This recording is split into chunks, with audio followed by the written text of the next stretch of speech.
But when Lindbergh went to the marina, there was no sign of his child.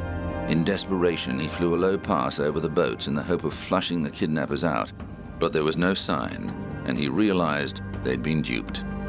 A month later, baby Charles' decomposed body was found near the Lindbergh home, escalating the matter to a murder investigation. The New York City Police, Federal Bureau of Investigation, and the state police combined forces to track down the perpetrators. On September the 15th, 1934, they had a breakthrough. A suspicious gas station attendant noted down the license number of the car driven by a man who'd paid with one of the ransom gold certificates. German-born carpenter Richard Hauptmann was soon arrested, and authorities found the remaining ransom money hidden in his garage. Hauptmann protested his innocence, arguing that the money and gold certificates had been left by his friend Isidor Fisk, who had since died. But both Lindbergh and Condon testified that Hauptmann's voice was the one they'd heard when the ransom was delivered. And the discovery of a notebook with construction plans for a similar ladder to the one found at the scene of the crime, and forensic evidence that the wood for the ladder came from Hauptmann's house, helped seal his fate. At the trial, experts testified that Hauptmann's handwriting matched the ransom letters. Hauptmann was found guilty for both kidnapping and murder, and was electrocuted on April the 2nd, 1936. The Lindberghs left for an extended stay in England after receiving death threats against their second son and unwanted attention from the paparazzi. And the case led to the Lindbergh Law, which made the crime of kidnapping a federal offense.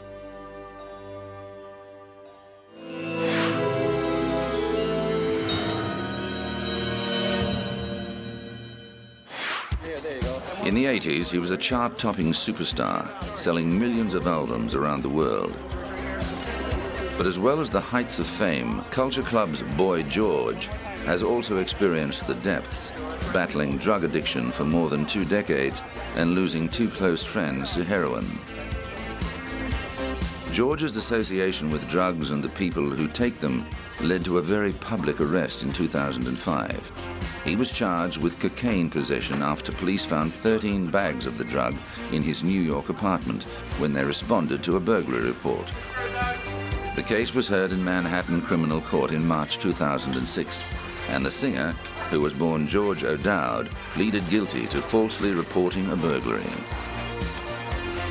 He was sentenced to 5 days of community service and fined $1,000. The judge dropped the drugs charges, which could have meant a prison sentence of up to 5 years, but ordered George to attend drug rehabilitation. The singer maintained the drugs did not belong to him, but had been left behind after a party. His lawyer said George was looking forward to putting the incident behind him and getting on with his career. He was relieved. I'm relieved. His manager, Jeremy Pierce, who's here, is relieved. I think there was a cloud over George's head while this case was pending, and now he's free to get on with his life, and he feels very much relieved. George's manager said a criminal conviction would not affect the British-born singer's U.S. residency. He's free to come back and work here now. He's very, very popular in America, as he is everywhere, as a DJ, and he'll come back and do more of that for sure. And we hope he'll come back and play concerts in due course as well.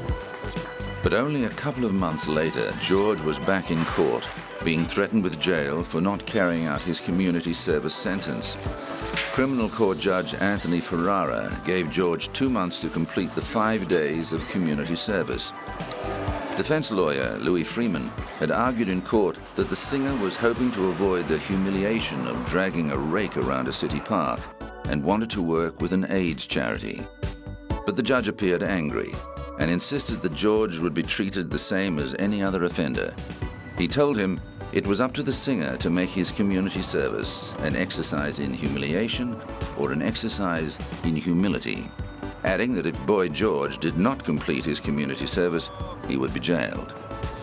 George duly appeared on the streets of New York and completed the sentence, his actions recorded by a big posse of media. In 1995, George recounted his drug-induced fall from grace and how he had finally kicked his heroin habit in the autobiography, Take It Like a Man. Later, he made a new career as a disc jockey and record producer. The second volume of George's memoirs, Straight, spent 6 weeks on the bestsellers list in 2007. He continues to tour and perform as a solo artist around the world.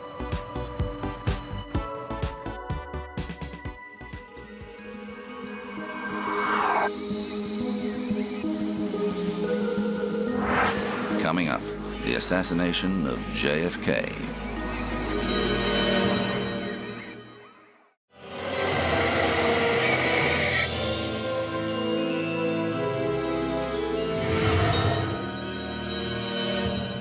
When an assassin's bullets ended the life of popular young President John F. Kennedy, the world was saddened and bewildered by the incomprehensible crime. In November 1963, Kennedy was in the prime of his life. Public admiration of the charismatic young family reached such proportions that the White House became known as Camelot, after the popular musical about the life of the mythical King Arthur and the Knights of the Round Table. His presidency had seen controversy, with a botched invasion of Cuba, the world on the brink of nuclear war during a missile crisis, and an escalating military commitment in Vietnam. But Kennedy was also using his considerable popularity to forge ahead on civil rights and push for a nuclear test ban treaty. Kennedy was a doting father to his children Caroline and John, but 1963 brought heartache for him and his wife Jacqueline, with the death of their newborn son Patrick in August. Behind the facade of the happy family, the Kennedys were grieving deeply for the loss of their little boy. On the 22nd of November, the President and First Lady traveled to Dallas, Texas, to gather support for Kennedy's re-election in a state that had only backed his initial bid by a small margin. In a 1961 Lincoln Continental, the couple was part of a motorcade that drove through Dealey Plaza on its way to the Dallas Trade Mart. Despite a recent security scare involving America's ambassador to the United Nations, the Secret Service told Dallas police not to assign their usual armed posse of homicide police to the rear of the motorcade. At about 12:30 p.m., shots were fired from a nearby book depository, hitting Kennedy in the upper back and head, fatally wounding him and injuring the governor of Texas. Less than half an hour later, the president was declared dead. A doctor in the emergency room at Parkland Hospital later told an official commission that the president was so severely wounded there was never any hope of saving him. A priest administered the last rites, but the president was already dead.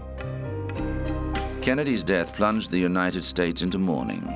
The world was paralyzed with shock. Less than 1,000 days into his presidency, America's youthful hope for the future was lying in a coffin, and the era of Camelot was at an end. The country's 3 major television channels suspended their regular programming to bring round-the-clock updates of the biggest news story in history. The United Nations General Assembly joined in a minute of silent tribute to the man who had fought so hard for the ideals of international cooperation. For a short moment, Cold War hostilities were suspended as East and West united in sorrow. Jackie Kennedy accompanied her husband's body on the flight home, still clothed in the same blood-stained raspberry-colored dress she had been wearing when her husband was murdered next to her. She bravely stood beside Vice President Lyndon B. Johnson as he was sworn in as the 36th President of the United States in an unorthodox ceremony on Air Force One. The aircraft touched down at Andrews Air Force Base, and the President's body was rushed to Bethesda Naval Hospital for an autopsy. Doctors concluded that Kennedy had been struck by 2 bullets, and that the second bullet, which had hit his head, had been fatal. However, this testimony was not enough to prevent controversy. Possible inconsistencies in the angles of the bullets that penetrated Kennedy and the governor, and the evidence that there might have been more than 3 gunshots, have led to many conspiracy theories about the assassination. The president's flag-draped coffin was taken to the White House and placed in the East Room in private repose, then moved to the Capitol the following day to lie in state until the funeral. On the 25th of November, Kennedy's state funeral procession traveled through the streets of the nation's capital, watched live on television by millions of people. The day was also Kennedy's son's 3rd birthday, and little John cut a heartbreaking figure when he saluted his father's coffin as he stood with his mother and older sister Caroline. Thrust into the spotlight, new President Lyndon B. Johnson faced the difficult task of reassuring a traumatized people that political life would go on. He spoke at a press conference at Andrews Air Force Base, moments after arriving with the president's body. This is a sad time for all people. We have suffered a loss that cannot be weighed. For me, it is a deep personal tragedy.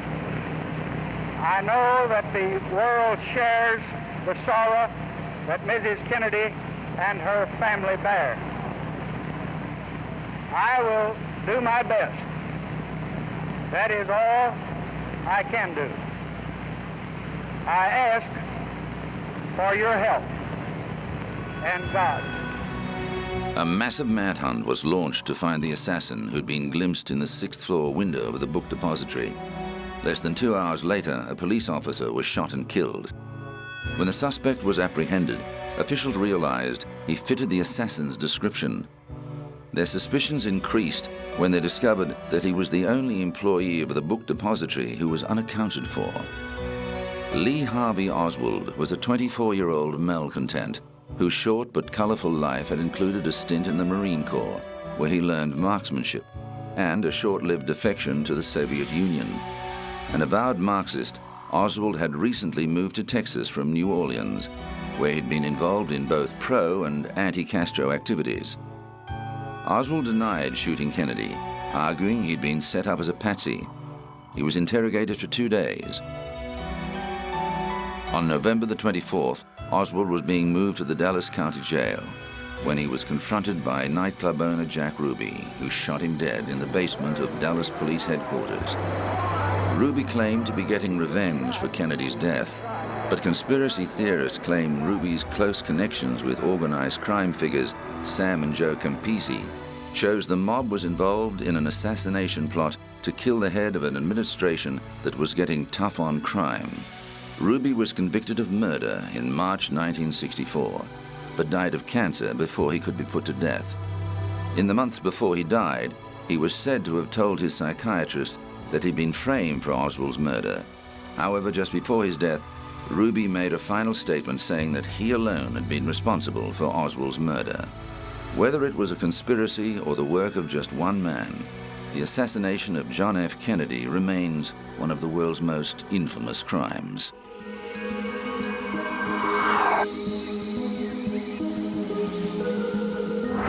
Coming up, did Lizzie Borden murder her parents?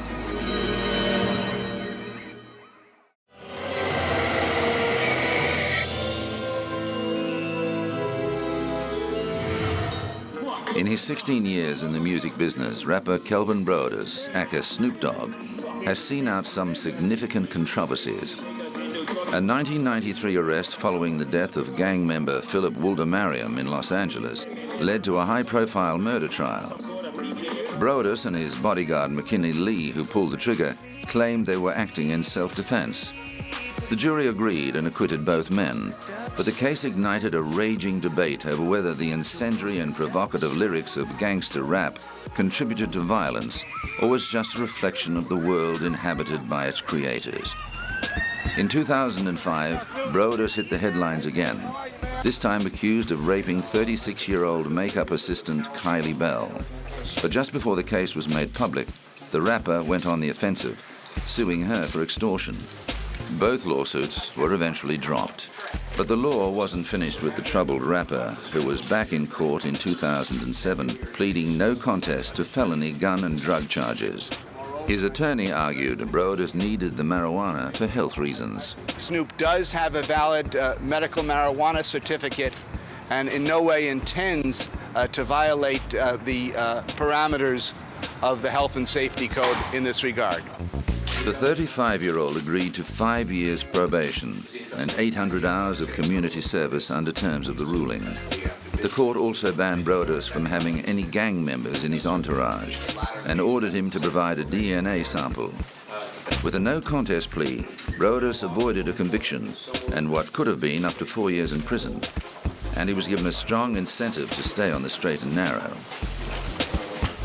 He knows that he will go to state prison, no ifs, ands, or buts, if he violates probation. It's very, very important. The charges stemmed from an incident in Burbank, California. Brodus was arrested on suspicion of transporting marijuana, and police then found a gun at his home. Brodus already had a 1993 conviction for gun possession. Following this, the musician said he wanted to be known for more than his indiscretions.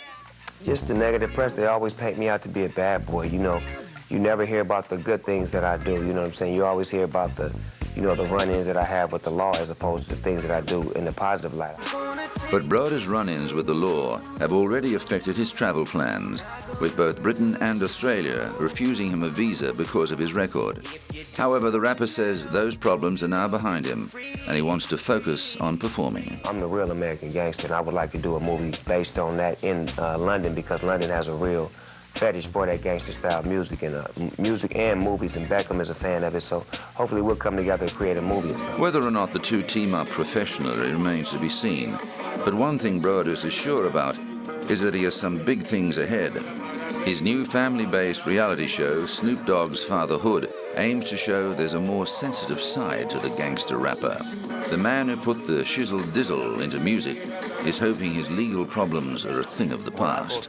That is not deal with my family. That's personal issues that me and the law have ran into each other with, and that's all behind me now. I'm on probation now as we speak, so I put all that behind me. It was just a little mishap that I had, a misunderstanding, so we got understanding, and now we're moving forward, and now the positive things that I do in life will be broadcast as opposed to the so-called negative things. There's life in the old Snoop Dogg yet.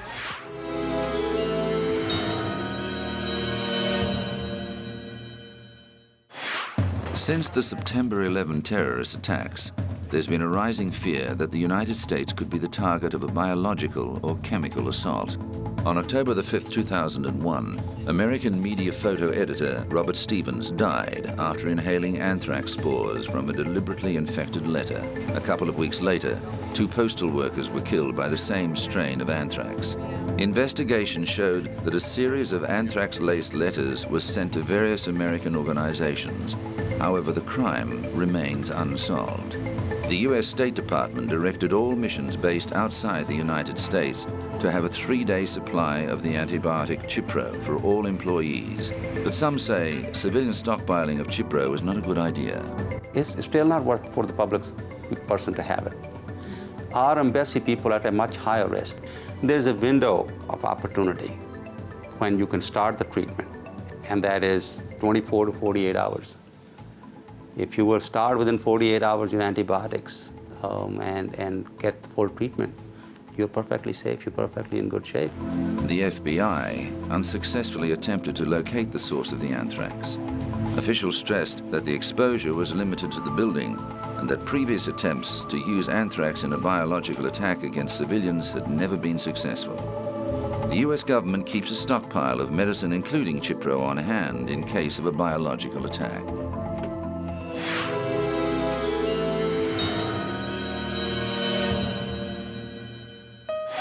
Lizzie Borden took an axe, gave her mother 40 whacks. When she saw what she had done, she gave her father 41. For more than a century, the story behind this schoolyard ditty has intrigued America. Did Lizzie Borden really murder her father and stepmother in cold blood? Or did somebody else commit the gruesome murder? August the 4th, 1892 started like any day in the quiet New England town of Fall River. But late that morning, Irish maid Bridget Sullivan was startled to hear the 32-year-old daughter of the house call out to her that someone had murdered her father.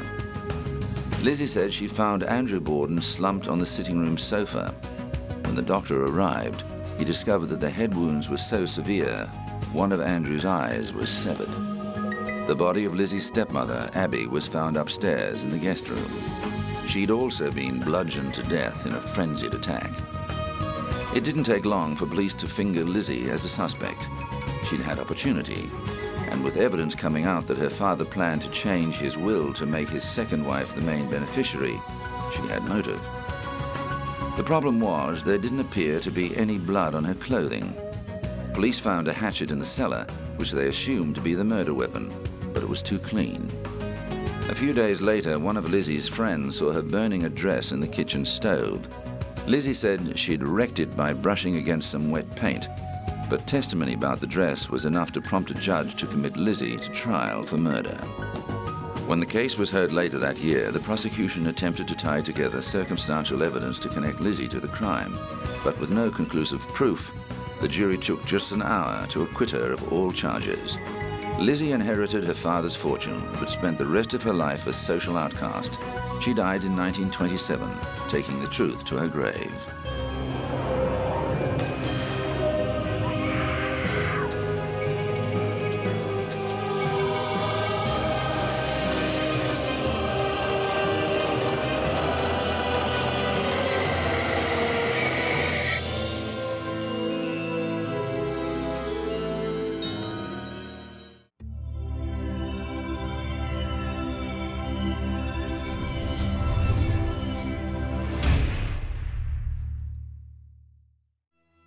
Three, two, one.